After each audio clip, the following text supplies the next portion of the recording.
Olá, saudações a você, querido inscrito e ouvinte, que está a prestigiar o meu trabalho. Na audição de hoje um conto de Machado de Assis, nomeado Uma por Outra. Publicado no ano de 1897. Por gentileza, se o meu trabalho lhe trouxe agrado, deixe seu like e se inscreva no canal. Caso obteve uma experiência de desagrado, deixe nos comentários, pois a vossa avaliação será considerada e aplicada. Desde já, agradeço pela preferência e desejo-lhe uma excelente audição.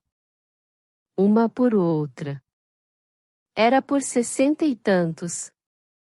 Musa, lembra-me as causas desta paixão romântica, conta as suas fases e o seu desfecho. Não fales em verso, posto que nesse tempo escrevi muitos. Não, a prosa basta, desataviada, sem céus azuis nem garças brancas, a prosa do tabelião que sou neste município do Ceará. Era no Rio de Janeiro. Tinha eu 20 anos feitos e mal feitos, sem alegrias, longe dos meus, no pobre sótão de estudante, a Rua da Misericórdia. Certamente a vida de estudante de matemáticas era alegre, e as minhas ambições, depois do café e do cigarro, não iam além de um e outro teatro, mas foi isto mesmo que me deitou uma gota amarga na existência. É a frase textual que escrevi em uma espécie de diário daquele tempo, rasgado anos depois. Foi no teatro que vi uma criaturinha bela e rica, todas sedas e joias, com o braço pousado na borda do camarote, e o binóculo na mão. Eu, das galerias onde estava, dei com a pequena e gostei do gesto. No fim do primeiro ato, quando se levantou, gostei da figura. E daí em diante, até o fim do espetáculo, não tive olhos para mais ninguém, nem para mais nada, todo eu era ela. Se estivesse com outros colegas, como costumava, é provável que não gastasse mais de 2 minutos com a pequena, mas naquela noite estava só, entre pessoas estranhas, e inspirado. Ao jantar, fizera de cabeça um soneto.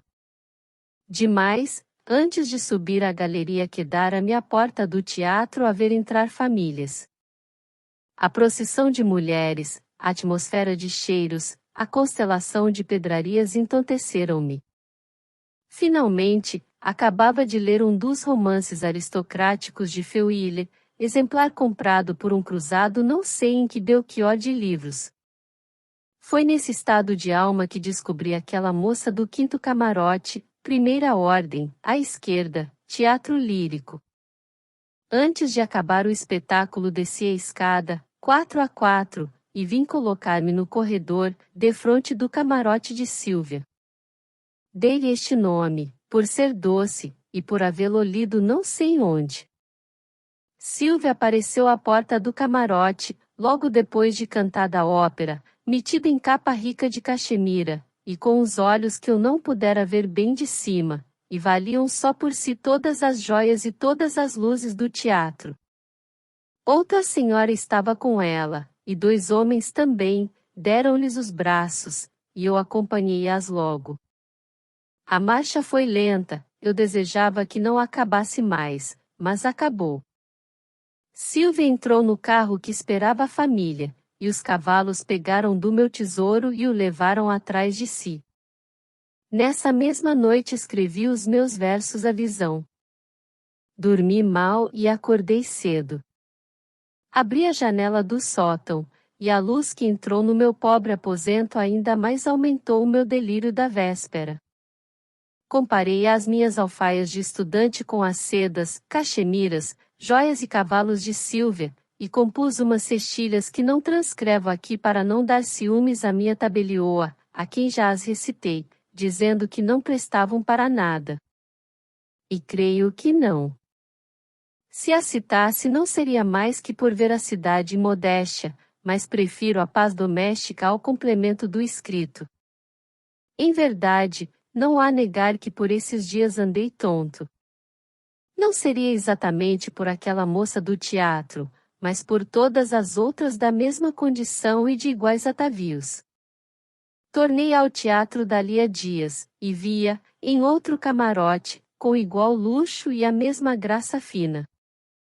Os meus companheiros de escola não me permitiram fitá-la exclusivamente, mas como deveras amavam a música, e a ouviam sem mais nada, eu aproveitava os melhores trechos da ópera para mirar a minha incógnita. Quem é aquela moça? Perguntei a um deles, à saída no saguão. Não sei. Ninguém me disse nada, não a encontrei mais, nem na Rua do Ouvidor, nem nos bairros elegantes por onde me meti, à espera do acaso. Afinal abri mão deste sonho, e deixei-me estar no meu sótão, com os meus livros e os meus versos. Foi então que outra moça me apareceu. O meu sótão dava para o morro do castelo. Numa daquelas casas trepadas no morro, desordenadamente, vi um vulto de mulher, mas só adivinhei que o era pelo vestido. Cá de longe, e um pouco de baixo, não podia distinguir as feições. Estava feito a ver mulheres nas outras casas do morro, como nos telhados da Rua da Misericórdia, onde algumas vinham estender as roupas que lavavam. Nenhuma me atraía mais que por um instante de curiosidade. Em que é que aquela me prendeu mais tempo? Cuido que, em primeiro lugar, o meu estado de vocação amorosa, a necessidade de uma droga que me curasse daquela febre recente e mal extinta. Depois, e pode ser que esta fosse a principal causa, porque a moça de que trato parecia justamente olhar de longe para mim, ereta no fundo escuro da janela. Duvidei disto a princípio, mas erigi também o corpo, ergui a cabeça, adiantei-a sobre o telhado, recuei, fiz uma série de gestos que revelassem o interesse e a admiração. A mulher deixou-se estar, nem sempre na mesma atitude, inclinava-se, olhava para um e outro lado, mas tornava logo, e continuava ereta no fundo escuro. Isto aconteceu de manhã. De tarde, não pude vir a casa, jantei com os rapazes. Na manhã seguinte, quando abri a janela, já achei na outra do morro a figura da véspera. Esperava-me, de certo, a atitude era a mesma, e, sem poder jurar que lhe vi algum movimento de longe, creio que fez algum. Era natural fazê-lo, caso me esperasse. No terceiro dia cumprimentei-a cá de baixo, não respondeu ao gesto e pouco depois entrou. Não tardou que voltasse, com os mesmos olhos, se os tinha, que eu não podia ver nada, estirados para mim. Estes preliminares duraram cerca de 2 semanas. Então eu fiz uma reflexão filosófica acerca da diferença de classes, disse comigo que a própria fortuna era por essa graduação dos homens, fazendo com que a outra moça, rica e elegante, de alta classe, não desse por mim, quando estava a tão poucos passos dela, sem tirar dela os olhos, ao passo que esta outra, medíocre ou pobre, foi a primeira que me viu e me chamou a atenção. É assim mesmo, pensei eu, a sorte destina-me esta outra criatura que não terá de subir nem descer, para que as nossas vidas se entrelacem e nos deem a felicidade que merecemos. Isto me deu uma ideia de versos. Lancei-me à velha mesa de pinho, e compus o meu recitativo das ondas. A vida é a onda dividida em duas. A vida é a onda dividida em duas. Oh! Quantas vezes disse eu este recitativo aos rapazes da escola e a uma família da Rua dos Arcos. Não frequentava outras casas, a família compunha-se de um casal e de uma tia, que também fazia versos. Só muitos anos depois vim a entender que os versos dela eram maus, naquele tempo achava-os excelentes. Também ela gostava dos meus, e os do recitativo, dizia os sublimes. Sentava-se ao piano um pouco desafinado, logo que eu lá entrava, e, voltada para mim. Senhor Josino, vamos ao recitativo. Ora, Dona Adelaide, uns versos que o quê? Ande, a vida é a onda dividida em duas. E eu. A vida é a onda dividida em duas. Delicioso! Exclamava ela no fim, entornando os olhos murchos e cobiçosos. Os meus colegas da escola eram menos entusiastas, alguns gostavam dos versos, outros não lhes davam grande valor, mas eu lançava isto à conta da inveja ou da incapacidade estética. Imprimi o recitativo nos semanários do tempo. Sei que foi recitado em várias casas, e ainda agora me lembro que, um dia, passando pela Rua do Ouvidor, ouvia uma senhora dizer a outra: lá vai o autor das ondas. Nada disso me fez esquecer a moça do Morro do Castelo, nem ela esquecia. De longe, sem nos distinguirmos um ao outro, continuávamos aquela contemplação que não podia deixar de ser muda, posto que eu às vezes desse por mim a falar alto. Mas quem será aquela criatura? E outras palavras equivalentes. Talvez ela perguntasse a mesma coisa. Uma vez, lembrando-me de Sílvia, consolei-me com esta reflexão. Será uma por outra, esta pode ser até que valha mais. Elegante é, isso vê-se cá mesmo de longe de baixo.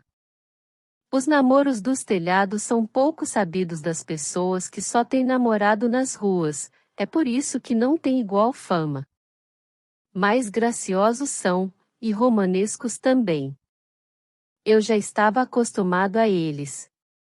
Tivera muitos, de sótão a sótão, e mais próximos um do outro. Víamo-nos os dois, ela estendendo as roupas molhadas da lavagem, eu a folhear os meus compêndios. Risos de cá e de lá, depois rumo diverso, um pai ou mãe que descobria a troca de sinais e mandava fechar as janelas, uma doença, um arrufo e tudo acabava. Desta vez, justamente quando eu não podia distinguir as feições da moça, nem ela, as minhas, é que o namoro estava mais firme e continuava. Talvez por isso mesmo. O vago é muito em tais negócios, o desconhecido atrai mais. Assim foram decorrendo dias e semanas. Já tínhamos horas certas, dias especiais em que a contemplação era mais longa. Eu, depois dos primeiros tempos, temi que houvesse engano da minha parte, isto é, que a moça olhasse para outro sótão, ou simplesmente para o mar. O mar, não digo, não prenderia tanto, mas a primeira hipótese era possível. A coincidência, porém, dos gestos e das atitudes, a espécie de respostas dadas à espécie de perguntas que eu lhe fazia trouxeram-me a convicção de que realmente éramos nós dois os namorados. Um colega da escola, por esse tempo meu camarada íntimo, foi o confidente daquele mistério. Josino, disse-me ele, e por que é que não vais ao Morro do Castelo? Não sei onde fica a casa. Ora essa. Marca bem a posição cá de baixo, vê as que lhe ficam ao pé e sobe, se não estiver na ladeira, há de estar no alto em algum lugar. Mas não é só isto, disse eu, penso que se lá for e achar a casa é o mesmo que nada. Poderei conhecê-la, mas como é que ela saberá quem eu sou? É boa. Tu ficas conhecendo a pessoa, e escreve-lhe depois que o moço assim e assim lhe passou pela porta, em tal dia, a tantas horas, é o mesmo do sótão da Rua da Misericórdia. Já pensei nisso, respondi dali a um instante, mas confesso-te que não quis tentar nada. Por quê? Filho, o melhor deste meu namoro é o mistério. Ah! Poesia! Não é poesia. Eu, se me aproximo dela, posso vir a casar, e como me hei de casar sem dinheiro? Para ela esperar que eu me forme, e arranje um emprego. Bem, é então um namoro de passagem, sempre dá para versos e para matar tempo. Deitei fora o cigarro, apenas começado, estávamos no café Carceler, e dei um murro no mármore da mesa. Acudiu o criado a perguntar o que queríamos, respondi-lhe que fosse bugiar, e após alguns instantes declarei ao meu colega que não pensava em matar tempo. Vá que faça versos, é um desabafo, e ela merece-os, mas matar o tempo, deixá-la ir aos braços de outro. Então, queres raptá-la? Oh, não. Tu bem sabes o que eu quero, Fernandes. Eu quero e não quero, casar é o que eu quero, mas não tenho meios, e estou apaixonado. Esta é a minha situação. Francamente, Josino, fala sério, não me respondas com chalaços.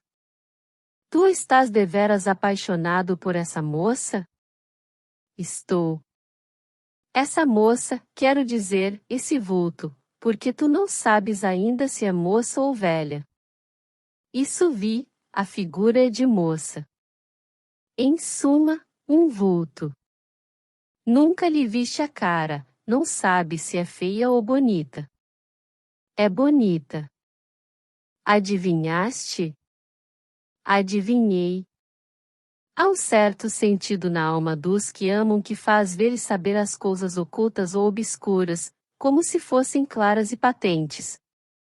Crê, Fernandes, esta moça é bela, é pobre, e está douda por mim, eis o que te posso afirmar, tão certo como aquele Tilbury estar ali parado.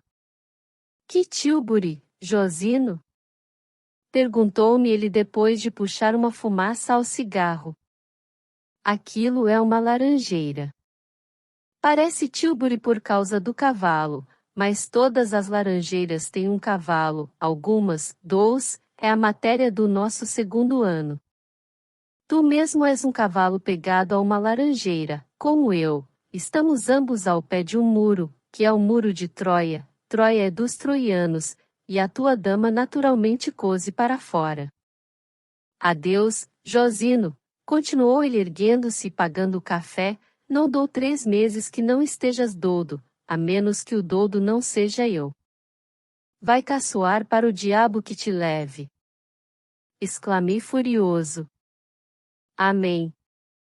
Este Fernandes era o chalaceiro da escola, mas todos lhe queriam bem, e eu, mais que todos. No dia seguinte foi visitar-me ao sótão. Queria ver a casa do Morro do Castelo. Verifiquei primeiro se ela estava à janela, vendo que não, mostrei-lhe a casa. Reparou bem onde era, e acabou dizendo-me que ia passar por lá. Mas eu não te peço isto. Não importa. Vou descobrir a caça, e direi depois se é má ou boa. Ora espera, lá está um vulto. Entra, entra, disse-lhe puxando por ele. Pode ver-te desconfiar que estou publicando o nosso namoro. Entra e espera. Lá está, é ela. A vista de meu colega não dava para descobrir de baixo e de longe as feições da minha namorada. Fernandes não pôde saber se ela era feia ou bonita, mas concordou que o ar do corpo era elegante. Quanto à casa, estava marcada, iria rondar por ela, até descobrir a pessoa. E por que não comprava eu um binóculo? Perguntou-me. Achei-lhe razão. Se na ocasião achasse igualmente dinheiro, teria o binóculo na manhã seguinte, mas, na ocasião faltava-me dinheiro e os binóculos já então não eram baratos. Respondi com a verdade, em primeiro lugar, depois aleguei ainda a razão do vago e do incerto. Era melhor não conhecer a moça completamente. Fernandes riu-se e despediu-se. A situação não mudou. Os dias e as semanas não fizeram mais que apertar-nos um ao outro, sem estreitar a distância. Mostras e contemplações de longe. Cheguei aos sinais de lenços, ela também. De noite, tinha vela acesa até tarde, ela, se não ia até a mesma hora, chegava às 10, uma noite apagou a vela às 11. De ordinário, apesar de já não ver a luz dela, conservava a minha acesa, para que ela dormisse tarde, pensando em mim. As noites não foram assim seguidas, desde princípio, tinha hábitos noturnos, passeios, teatros, palestras ou cafés, que eram grande parte da minha vida de estudante, não mudei logo. Mas ao cabo de um mês, entrei a ficar todas as noites em casa. Os outros estudantes notavam a ausência, o meu confidente espalhava que eu trazia uns amores secretos e criminosos. O resto do tempo era dado às musas. Convocava-as, elas vinham dóceis e amigas. Horas e horas enchíamos o papel com versos de vária casta e metro, muitos dos quais eram logo divulgados pelas gazetas. Uma das composições foi dedicada à misteriosa moça do castelo. Não tinham outra indicação, aquela pareceu-me bastante ao fim proposto, que era ser lido e entendido. Valha-me Deus! Julguei pelas suas atitudes daquele dia que realmente os versos foram lidos por ela, entendidos finalmente e beijados. Chamei-lhe Pia. Se me perguntares a razão deste nome, ficarás sem resposta, foi o primeiro que me lembrou, e talvez porque a Ristori representava então a Pia de Tolomei. Assim como chamei Silvia a outra, assim chamei Pia esta, mania de lhe dar um nome. A diferença é que este se prestava melhor que o outro a alusões poéticas e morais, atribuí naturalmente à desconhecida a piedade de uma grande alma para com uma pobre vida, e disse isto mesmo em verso, rimado e solto. Um dia, ao abrir a janela, não vi a namorada. Já então nos víamos todos os dias, à hora certa, logo de manhã. Posto que eu não tivesse relógio, sabia que acordava cedo, à mesma hora. Quando ergui a vidraça, já havia à minha espera, no alto. Daquela vez a própria janela estava fechada. Estaria dormindo, esperei, o tempo correu, saí para o almoço e para a escola. O mesmo no dia seguinte. Supus que seria ausência ou moléstia, e esperei. Passaram-se 2 dias, 3, uma semana. Fiquei desesperado, não exagero, fiquei fora de mim. E não pude dissimular esse estado. O meu confidente da escola desconfiou que havia alguma coisa, eu contei-lhe tudo. Fernandes não acabava de crer. Mas como, Josino? Pois uma criatura que nem sequer conheces, é impossível. A verdade é que nunca a viste, mirar de longe um vulto não é ver uma pessoa. Vi-a, gosto dela, ela gosta de mim, aí tens. Confessa que amanhã, se a encontrares na rua, não és capaz de a conheceres. O meu coração há de conhecê-la. Poeta. Matemático. Tínhamos razão os dois. Não é preciso explicar a afirmação dele, explico a minha. O meu amor, como vistes, era puramente intelectual, não teve outra origem. Achou-me, é verdade, inclinado a amar, mas não brotou nem cresceu de outra maneira. Tal era o estado da minha alma, e por que não do meu tempo? Que assim mesmo me governou. Acabei amando um fantasma. Vivi por uma sombra. Um puro conceito, ou quase, fazia-me agitar o sangue.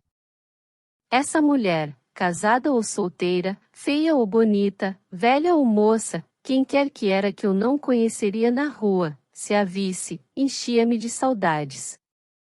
Fiquei arrependido de não a ter buscado no morro, haver-lhe-ia escrito, saberia quem era, e para onde fora, ou se estava doente. Esta última hipótese sugeriu-me a ideia de ir ao morro procurar a casa. Fui, ao cabo de algum tempo e trabalho dei com a casa fechada. Os vizinhos disseram-me que a família saíra para um dos arrabaldes, não sabiam qual deles. Está certo que é a família Vieira? Perguntei eu cheio de maquiavelismo. Vieira? Não, senhor, é a família Maia, um Pedro Maia, homem do comércio. Isso mesmo, tem loja na rua de São Pedro ou Sabão. A rua não sabemos, não se dá com vizinhos. Há de crer que só ultimamente nos cumprimentava. Muito cheio de si. Se é seu amigo, desculpe. Fiz um gesto de desculpa, mas fiquei sem saber a loja do homem, nem o arrabalde para onde fora, sabia só que tornaria à casa, e era muito. Desci animado. Bem, não a perdi, ela volta, disse comigo. E terá pensado em mim? Resolvi pela afirmativa. A imaginação mostrou-me a desconhecida vendo passar as horas e os dias, onde quer que estava com a família, a cuidar no desconhecido da Rua da Misericórdia. Talvez me tivesse feito na véspera da partida algum sinal que não pude ver. Se cuidou que sim, estaria um pouco mais consolada, mas a dúvida poderia assaltá-la, e a inquietação complicaria a tristeza. Entramos nas férias. A minha ideia era não ir à província, ficar por qualquer pretexto, e esperar a volta da minha diva. Não contava com a fatalidade. Perdi minha mãe, recebi carta do meu pai, dizendo estar à minha espera. A vez de crer que hesitei? Hesitei, mas a ordem era imperiosa, a ocasião, triste, e meu pai não brincava. Vou, não tenho remédio, mas...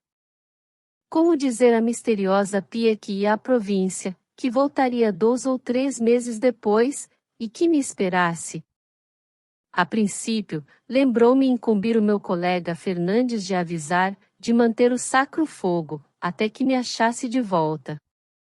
Fernandes era assaz engenhoso e tenaz para desempenhar-se disto, mas abri mão dele, por vergonha.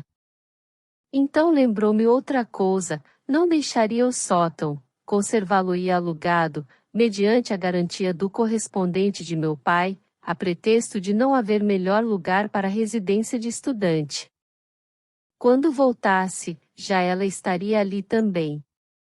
Não se enganaria com o outro, porque nunca a janela se abriria na minha ausência, eu, apenas tornasse, recomeçaria a conversação de outro tempo.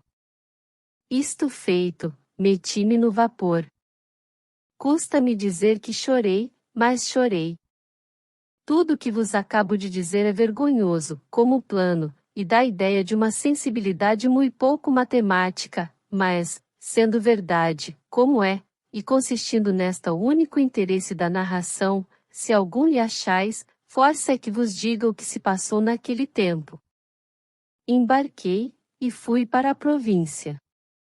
Meu pai achou-me forte e belo, disse que tinha boas notícias minhas, tanto de rapaz como de estudante, dadas pelo correspondente e outras pessoas. Gostei de ouvi-lo e cuidei de confirmar a opinião, metendo-me a estudar nas férias. 2 dias depois, declarou-me ele que estava disposto a fazer-me trocar de carreira. Não o entendi. Ele explicou-me que, bem pensado, era melhor bacharelar-me em direito, todos os seus conhecidos mandavam os filhos para o Recife.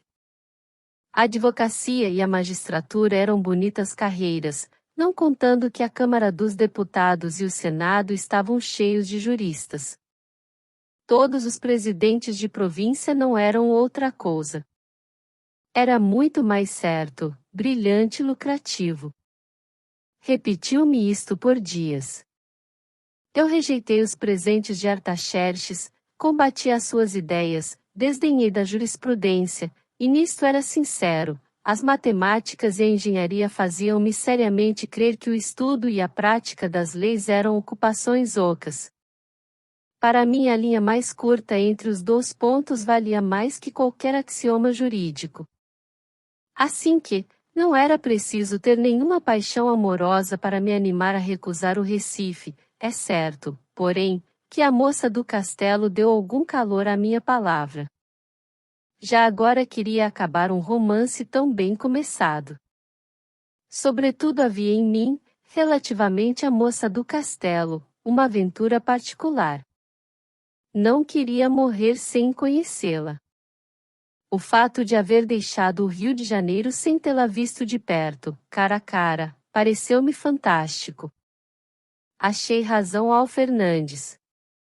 A distância tornava mais dura esta circunstância, e a minha alma começou a ser castigada pelo delírio. Delírio é termo excessivo e ambicioso, bem sei, maluquice diz a mesma coisa, é mais familiar e dá a esta confissão uma nota de chufa que não destoa muito do meu estado. Mas é preciso alguma nobreza de estilo em um namorado daqueles tempos, e namorado poeta, e poeta cativo de uma sombra. Meu pai, depois de teimar algum tempo no Recife, abriu mão da ideia e consentiu em que eu continuasse as matemáticas. Como me mostrasse ansioso por tornar à corte, desconfiou que andassem comigo alguns amores espúrios, e falou de corrupção carioca. A corte sempre foi um poço de perdição, perdi lá um tio. O que lhe confirmou esta suspeita foi o fato de haver ficado por minha conta o sótão da Rua da Misericórdia. Custou-lhe muito aceitar este arranjo, e quis escrever ao correspondente, não escreveu, mas agora pareceu-lhe que o sótão ficará em poder de alguma moça minha, e como não era de Biocos disse-me o que pensava e ordenou-me que lhe confessasse tudo. Antes quero que me fales verdade, qualquer que seja. Sei que és homem e posso fechar os olhos, contanto que te não percas. Vamos, o que é? Não é nada, meu pai. Mal. Fala a verdade. Está falada. Meu pai escreva ao senhor Duarte, e ele dirá se o sótão não está fechado à minha espera. Não há muitos sótãos vagos no Rio de Janeiro, quero dizer em lugar que sirva, porque não hei de ir para fora da cidade, e um estudante deve estar perto da escola. E aquele é tão bom. Continuei com o pensamento na minha pia. Não pode imaginar que sótão, a posição, o tamanho, a construção, no telhado há um vaso com meus otes, que dei a gente de baixo, quando embarquei, hei de comprar outro. Comprar outro? Mas tu estudas para engenheiro ou para jardineiro? Meu pai, as flores alegram, e não há estudante sério que não tenha um ou dois vasos de flores. Os próprios lentes. Hoje dói-me escrever isto, era já uma troça de estudante, tanto mais condenável quanto meu pai era bom e crédulo. Certamente, eu possuía o vaso e a doce flor azul, e era verdade que o tinha dado a gente da casa, mas vós sabeis que o resto era invenção. E depois és poeta, concluiu meu pai rindo. Parti para a corte alguns dias antes do prazo. Não esqueço dizer que, durante as férias, compus e mandei publicar na imprensa fluminense várias poesias datadas da província. Eram dedicadas à moça do castelo, e algumas falavam de janelas cerradas. Comparava-me aos pássaros que emigram, mas prometem voltar cedo, e voltam. Jurava neles que tornaria a vê-la em breves dias. Não assinei esses versos, meu pai podia lê-los, e acharia assim explicado o sótão. Para ela a assinatura era desnecessária, visto que me não conhecia. Encontrei a bordo um homem, que vinha do Pará, e a quem meu pai me apresentou e recomendou. Era negociante do Rio de Janeiro, trazia mulher e filha, ambas enjoadas. Gostou de mim, como se gosta a bordo, sem mais cerimônia, e viemos conversando por ali fora. Tinha parentes em Belém, e era associado em um negócio de borracha. Contou-me coisas infinitas da borracha e do seu futuro. Não lhe falei de versos, dando comigo a ler alguns, exclamou rindo. Gosta de versos? A minha Estela gosta, e desconfio até que é poetisa. Também faço meu versinho de pé quebrado, disse eu com modéstia. Sim. Pois ela. Não confunda, não falo de minha mulher, mas de minha filha. Já uma vez dei com Estela a escrever, com uma amiga, na mesma mesa, uma de um lado, outra de outro, e as linhas não iam ao fim. Feliciana falou-lhe nisso, e ela respondeu rindo que era engano meu, desconfio que não. No porto de Recife, vi Estela e a mãe, e daí até o Rio de Janeiro pude conversar com elas. A filha, como eu lhe falasse do que o pai me contará, autorizado por ele, que disse que os poetas naturalmente têm mais confiança entre si que com estranhos, respondeu envergonhada que era falso, tinha composto meia dúzia de quadrinhas sem valor. Naturalmente protestei contra o juízo, e esperei que me desse alguma estrofe, mas teimou em calar. Era criatura de 20 anos, magra e pálida, faltava-lhe a elegância e a expressão que só em terra lhe vi, uma semana depois de chegados. Os olhos eram cor do mar. Esta circunstância fez-me escrever um soneto que lhe ofereci, e que ela ouviu com muito prazer, entre a mãe e o pai. O soneto dizia que os olhos, como as vagas do mar, encobriam o movimento de uma alma grande e misteriosa. Assim, em prosa, não tem graça, os versos não eram absolutamente feios, e ela fez-me o favor de os achar parecidos com os de Gonçalves Dias, o que era pura exageração. No dia seguinte disse-lhe o meu recitativo das ondas, a vida é a onda dividida em duas. Achou muito bonito. Tem a beleza da oportunidade, estamos no mar, retorqui eu. Não, senhor, são bonitos versos. Peço-lhe que os escreva no meu álbum quando chegarmos. Chegamos. O pai ofereceu-me a casa, eu dei-lhe o número da minha, explicando que era um sótão de estudante. Os pássaros também moram alto, disse Estela. Sorri, agradeci, apertei-lhe a mão, e corri para a Rua da Misericórdia. A moça do castelo chamava-me. De memória, tinha ante mim aquele corpo elegante, ereto no escuro da janela, erguendo os braços curvos, como asas de uma ânfora. Pia, Pia, santa e doce, dizia o meu coração batendo, aqui venho, aqui trago o sangue puro e quente da mocidade, ó minha doce Pia Santa. Nem Pia, nem nada. Durante 3, 4, 5 dias, não me apareceu o vulto do castelo. Não sabendo que o tornará ao sótão, é natural que não viesse ali às nossas horas de outro tempo. Também podia estar doente, ou fora, na roça ou na cidade. A ideia de que se houvesse mudado só me acudiu no fim de 2 semanas, e admirou-me que não houvesse pensado nisso mais cedo. Mudou-se, é o que é.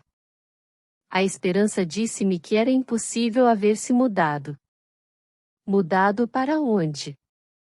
Onde iria uma moça, cujo busto ficava tão bem no escuro da janela e no alto do morro, com espaço para se deixar admirar de longe, levantar os braços e tão em direitura do meu sótão?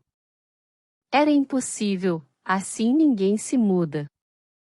Já então visitará o negociante. A filha deu-me o álbum para escrever o recitativo das ondas, e mostrou-me 2 poesias que fizera depois de chegar, Guanabara e Minhas Flores. Qual acha mais bonita? Ambas são bonitas.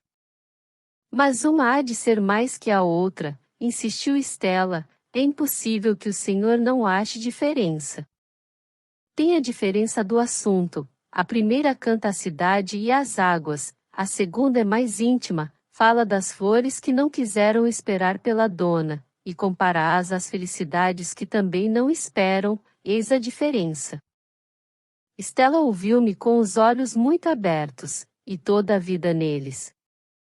Uma sombra de sorriso mostrava que a minha apreciação lhe dava gosto. Após alguns instantes abanou a cabeça. Parece-me que o senhor gosta mais da Guanabara. Não há tal. Então não presta? Que ideia, dona Estela! Pois um talento como o seu há de fazer versos que não prestem? Acha-me talento? Muito. É bondade sua. Então a outra é que lhe parece melhor. Como teimasse muito, achei de bom aviso concordar que uma delas era melhor, e escolhi minhas flores. E pode ser que fosse assim mesmo, Guanabara era uma reminiscência de Gonçalves Dias. Pois a escolha foi o meu mal. Estela ficou meio alegre, meio triste, e daí em diante quando me mostrava alguns versos, e eu os achava bons, tinha de lutar muito para prová-lo, respondia-me sempre que já da primeira vez a enganara. A ação do tempo fez-se naturalmente sentir, em relação à moça do castelo. Um dia vi ali um vulto, e acreditei que fosse a minha incógnita. Tinha uma blusa branca, atentei bem, era um homem em mangas de camisa. Fiquei tão vexado de mim e daquela interminável esperança, que pensei em mudar de casa. A alma do rapaz é que principalmente reagiu, e as matemáticas venceram a fantasia, coisa que poderiam ter feito muito antes. Conto assim a minha história, sem confiança de ser crido, não por ser mentira, mas por não saber contá-la. A coisa vai como me lembra e apenas sabe, que não é muito nem pouco. As matemáticas não só venceram a fantasia, mas até quiseram acabar com os versos, disseram-me que nem fosse mais à casa de Estela. É o que vou fazer, nem versos de homens nem de mulheres. E depois, já penso demais naquela espevitada. Espevitada. Daí a algumas semanas a lembrança deste nome enchia-me de remorsos, estava apaixonado por ela. Achava-lhe os versos deliciosos, a figura, angélica, a voz, argentina, rimando com divina, musa divina, toda ela uma perfeição, uma fascinação, uma salvação. Os versos que fiz por esse tempo não têm conta na aritmética humana. A musa entrou-me em casa e pôs fora as matemáticas.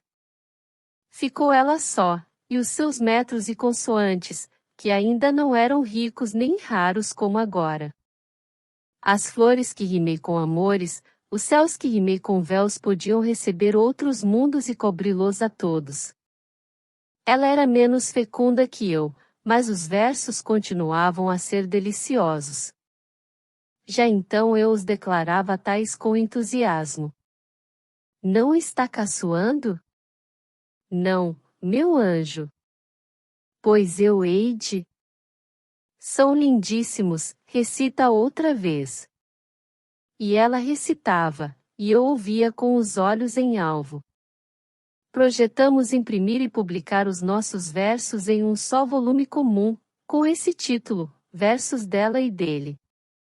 A ideia foi minha, e ela gostou tanto que começou logo a copiá-los em um livro que tinha em branco. As composições seriam alternadas, ou as de cada um de nós formariam uma parte do livro. Nesta questão gastamos muitos dias. Afinal resolvemos alterná-las. Uns serão conhecidos pela própria matéria, outros, pela linguagem, disse eu. Quer dizer que a minha linguagem não presta para nada? Que ideia, minha Estela! E acho que não tem razão, não presta. Como estávamos sós, ajoelhei-me e jurei pelo céu e pela terra, pelos olhos dela, por tudo que pudesse haver mais sagrado que não pensava assim. Estela perdoou-me e começou a cópia dos versos. Nisso estávamos, eu ia pouco à escola, e via raras vezes o Fernandes. Este um dia levou-me a um café, e disse-me que ia casar. Tu? Sim, Caso-me no princípio do ano, depois de tomar o grau, e mal sabes com quem. Pois também eu caso-me, disse-lhe daí a alguns segundos. Também? Ainda não está pedida a noiva, mas é certo que me caso, e não espero o fim dos estudos. Há de ser daqui a meses. Não é a do castelo? Oh, não. Nem pensei mais nisso, é outra, e falta só pedir-lhe autorização e falar ao pai. É filha de um negociante. Conheci-a a bordo. Que singular caso! Exclamou Fernandes. Sabes tu com quem me caso? Com a moça do castelo. Explicou-me tudo. Sabendo que a noiva morava no castelo, falou-lhe de mim e do namoro, ela negou, mas ele insistiu tanto que Margarida acabou confessando e rindo muito do caso. Sabes que não sou de ciúmes retrospectivos. Queres tu vê-la? Agora que vocês dois estão para casar, e nunca se conheceram, há de ser curioso verem-se e conhecerem-se, eu direi a Margarida que és tu, mas que tu não sabes, tu ficas sabendo que é ela e que ela não sabe. Poucos dias depois, Fernandes levou-me à casa da noiva. Era na Rua do Senado, uma família de poucos meios, pai, mãe, 2 filhas, uma de 11 anos. Margarida recebeu-me com afabilidade, estimava muito conhecer um amigo e colega do noivo, e tão distinto como lhe ouvirá dizer muitas vezes. Não respondi nada, quis honrar a escolha da esposa que o meu Fernandes fizera, mas não achei palavra que exprimisse este pensamento. Todo eu era, ou devia ser uma boca aberta e pasmada. Realmente, era uma bela criatura. Ao vê-la, recordei os nossos gestos de janela a janela, estive a ponto de lhe atirar, como outrora, o beijo simbólico, e pedi-lhe que levantasse os braços. Ela não responderá nunca aos beijos, mas erguia os braços de si mesma por um instinto estético. E às longas horas, às tardes, às noites. Todas essas reminiscências vieram ali de tropel, e por alguns minutos encheram-me a alma, a vista, a sala, tudo o que nos cercava. O doutor fala-me muita vez no Senhor, insistiu Margarida. Fala de um amigo, murmurei finalmente. Tendo-me ele dito que ela sabia ser eu o namorado do sótão, pareceu-me ver em cada gesto da moça alguma repetição daquele tempo. Era ilusão, mas que esperar de uma alma de poeta, perdida em matemáticas? Saí de lá com recordações do passado. A vista da rua e do presente, e sobretudo a imagem de Stella desfizeram aqueles fumos. Há encontros curiosos. Enquanto eu conversava com Margarida, e evocava os dias de outrora, Stella compunha versos, que me mostrou no dia seguinte, com este título, que é o passado. Imediatamente peguei do lápis, respondi com outros que denominei, nada. Não os transcrevo por não me parecerem dignos do prelo, falo dos meus. Os dela eram bons, mas não devo divulgá-los. São segredos do coração. Digo só que a modéstia de Stella fê-los achar inferiores aos meus, e foi preciso muito trabalho para convencê-la do contrário. Uma vez convencida, releu-os à minha vista 3 e 4 vezes, pelo meio da noite, dei com os olhos dela perdidos no ar, e, como tinha ciúmes, perguntei-lhe se pensava em alguém. Que tolice! Mas estava recitando os versos. Você acha mesmo que são bonitos? São muito bonitos. Recite você. Peguei 2 versos de Stella e recitei-os outra vez. O prazer com que ela os ouvia foi, não digo enorme, mas grande, muito grande, tão grande que ainda os recitei uma vez mais. São lindos! Exclamei no fim. Não diga isso. Digo, sim, são deliciosos. Não acreditou, posto sorrisse. O que fez foi recitar os versos ainda uma vez ou duas, creio que duas. Eram só 3 estrofes, vim de lá com elas de cor. A poesia dava à minha namorada um toque particular. Quando eu estava com o Fernandes dizia-lhe isso, ele dizia-me outras coisas de Margarida, e assim trocávamos as nossas sensações de felicidade. Um dia comunicou-me que ia casar dali a 3 meses. Assentou-se tudo ontem. E tu? Eu vou ver, creio que breve. Casaram no dito prazo. Lá estive na Igreja do Sacramento. Ainda agora penso como é que pude assistir ao casamento da moça do castelo. Verdade é que estava preso a outra, mas as recordações, qualquer que fosse o meu atual estado, deviam fazer-me repugnante àquele espetáculo da felicidade de um amigo, com uma pessoa que... Margarida sorria encantada para ele, e aceitou os meus cumprimentos sem a menor reminiscência do passado. Sorriu também para mim, como qualquer outra noiva. Um tiro que levasse a vida ao meu amigo seria duro para mim, far-me-ia padecer muito e longo, mas houve um minuto, não me recordo bem qual, ao entrar ou sair da igreja, ou no altar, ou em casa, minuto houve em que, se ele cai ali com umas cãibras, eu não amaldiçoaria o céu. Expliquem-me isto. Tais foram as sensações e ideias que me assaltaram, e com algumas delas saí da casa deles, às 10 horas da noite, iam dançar. Então a noiva estava bonita? Perguntou-me Stella no dia seguinte. Estava. Muito. Refleti um instante e respondi. Menos que você, quando cingir o mesmo véu. Stella não acreditou, por mais que lhe jurasse que tal era minha convicção, eram cumprimentos. Tinha justamente composto na véspera uma poesia, sobre o assunto, mas tão ruim, que não a mostraria, disse apenas o primeiro verso. Se hei de cingir um véu de noiva ou freira? Diga os outros. Não digo, que não prestam. Como eu não teimasse, e ela quisesse provar que não prestavam, recitou-os assim mesmo, e confesso que não os achei tão ruins. Foi o nosso primeiro e sério arrufo. Stella suspeitou que eu estava caçoando, e não me falou durante uns 20 minutos. Afinal reconciliamo-nos. Como eu lhe não pedisse os versos, viu nisso a prova de que eles não prestavam para nada, e disse-mo. Provei-lhe o contrário, arrancando-lhe o papel da mão. Amanhã lhe dou cópia deles. Copiei-os à noite, sonhei com ela, e no dia seguinte levei-lhe a cópia. Encontrei-a em caminho, com algumas amigas, iam ver um grande casamento.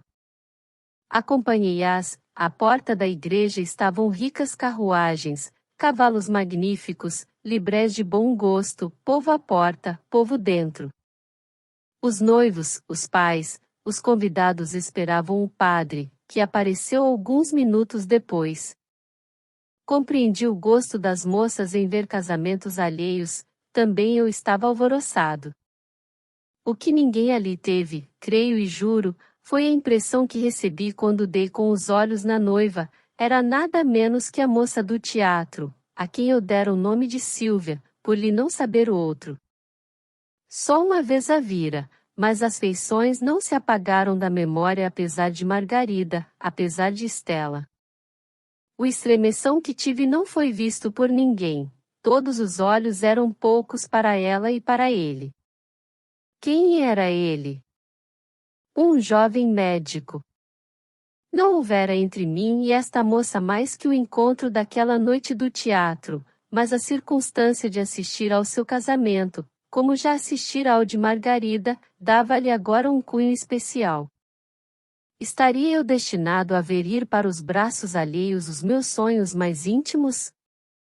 Assisti ao casamento de Silvia o menos que pude, olhando para outras pessoas, afinal tudo acabou, os noivos, os pais e os convidados saíram, Estela e as amigas foram vê-los entrar nas carruagens. Que é que tem? Perguntou-me ela na rua. Dir-lhe-ei depois. Quando? Logo. Em casa disse-lhe que pensava no dia em que fossemos objeto da curiosidade pública, e a nossa felicidade se consumasse assim. Não tardará muito, acrescentei, uma vez formado, virei pedi-la. Os olhos dela confirmavam este acordo, e a musa o fez por versos que foram dos mais belos que li da minha poetisa. Sim, o casamento aparecia-me como uma necessidade cada vez maior. Tratei de ir preparando as coisas de modo que, uma vez formado, não me demorasse muito. Antes disso, era impossível que meu pai consentisse. Estela estava por tudo, assim mo disse em prosa e verso. A prosa era das nossas noites de conversação, ao canto da janela. O verso foi o de um soneto em que se comparava a folha, que vai para onde o vento a leva, o fecho era este. Eu sou a folha, tu serás o vento.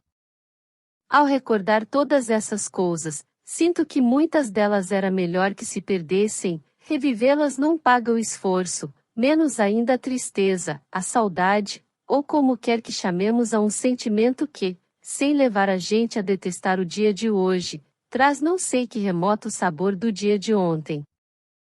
Não deixo o meu cartório de tabelião do Ceará, na minha idade, e depois da minha vida, é o melhor Parnaso que conheço. As escrituras, se não rimam umas com outras, rimam com as custas, e sempre me dão algum prazer para recordar versos perdidos, de par com outros que são eternos. Fiquemos tabelião. Íamos passando o tempo, sem grave incidente, quando uma tarde o pai de Estela entrou em casa, anunciando a mulher e a filha que tinha de ir a São Paulo. Não compreendi por que razão Dona Feliciana empalideceu. Era uma senhora de vida severa e monótona, sem paixões, sem emoções. Depois é que me contaram algo que me explicou tudo. O marido de Dona Feliciana tinha agora os negócios complicados, e parece que uma vez falará à mulher em fugir do Rio de Janeiro. Foi o que me disseram uns, outros falavam de amores. Tudo era mentira, mas Dona Feliciana, creio que teve medo de uma e de outra coisa, se não de ambas, e, com uma doçura incomparável, murmurou: Guimarães, leva-me a São Paulo. Guimarães recusou, mas a esposa insistiu, alegando que tinha imensa vontade de ver São Paulo. Como o marido continuasse a negar, dizendo-lhe que ia a negócios e não podia carregar família, além de ser um desarranjo, a mulher trocou de maneiras, e pôs nos olhos tal expressão de desconfiança que o fez recuar. Vamos todos, Guimarães, havemos de ir todos a São Paulo. Sim, podíamos ir. Mas é que, por tão pouco tempo, 5 ou 6 semanas, 2 meses. Valerá a pena, Feliciana?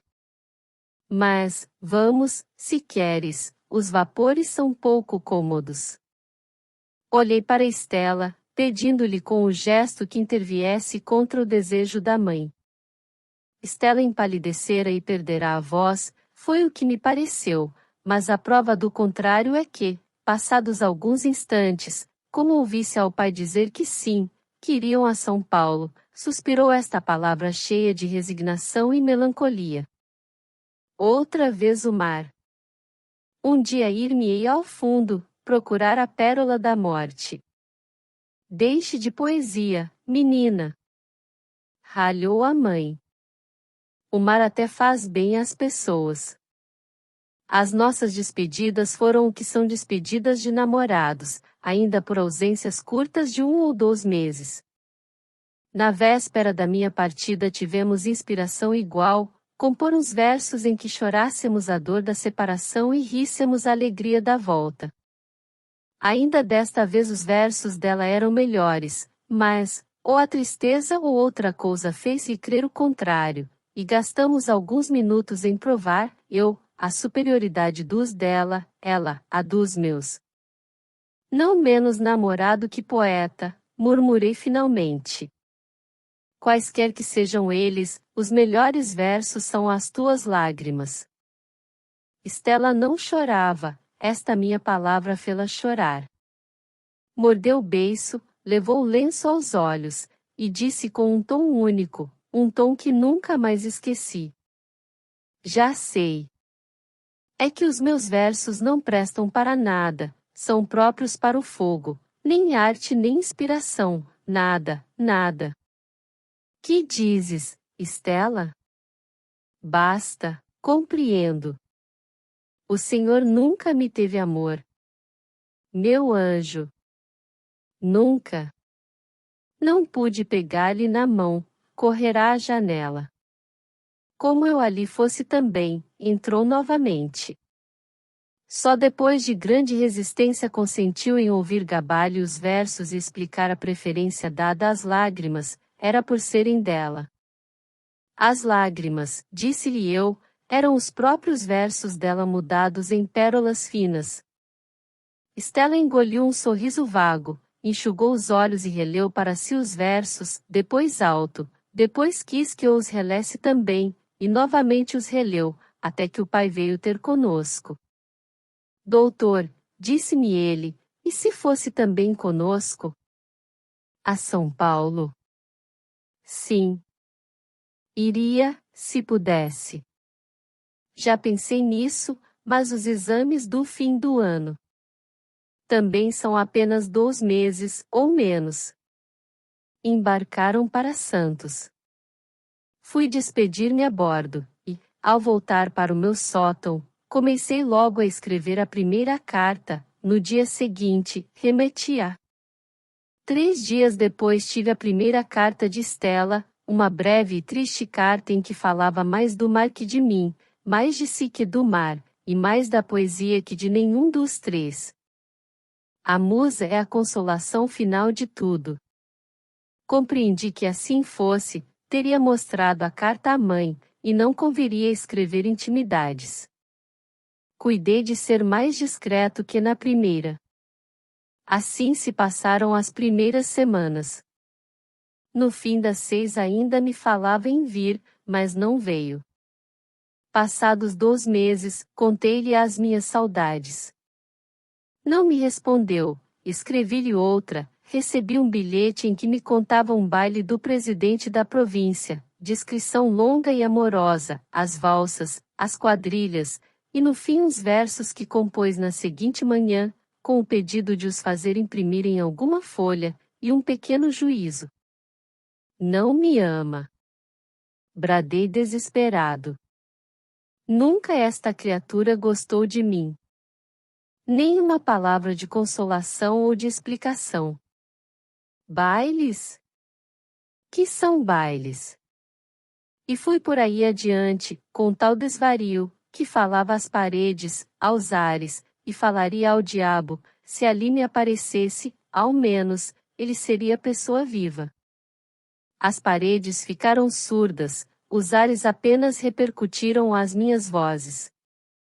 Entretanto, copiei os versos, pus-lhe algumas palavras de louvor, e levei-os ao correio mercantil, onde um amigo me fez o favor de os publicar na parte editorial.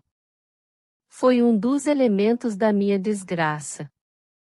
Os versos entraram por São Paulo, com os elogios do correio mercantil. Todos os leram. As pessoas das relações de Estela ficaram admirando esta moça que merecia tanto da imprensa da corte. Era um grande talento, um gênio, um dos poetas da Faculdade de Direito chamou-lhe Safo. E ela subiu às nuvens, talvez acima. Escasseando as cartas, resolvi ir a São Paulo, mas então o pai escreveu-me dizendo que iriam a Sorocaba e outros lugares, e só daí a 2 ou 3 meses poderiam estar de volta. Stella escreveu-me um bilhetinho de 3 linhas, com um soneto, para o correio mercantil. Posto-me não falasse em juízo algum da folha, e o meu desejo fosse estrangulá-la, não deixei de escrever 4 palavras de louvor ao grande talento da nossa ilustre Patrícia. Agradeceu-me com um bilhetinho, fiquei sem mais cartas. Onde estariam? Na casa comercial do pai é que me iam informando do itinerário da família, pelas cartas que recebiam dele. Um dia, anunciaram-me ali que o Guimarães vinha à corte, mas só. Só. É o que ele diz. Mas a família. A família parece que fica. Veio só. Corri a vê-lo, recebeu-me com polidez, mas frio e triste, vexado, penalizado. Não me disse nada nos primeiros dias, mas uma notícia grave e um acontecimento certo e próximo não são coisas que se guardem por muito tempo. Stella ia casar. Casava em Sorocaba. Não ouvi o resto.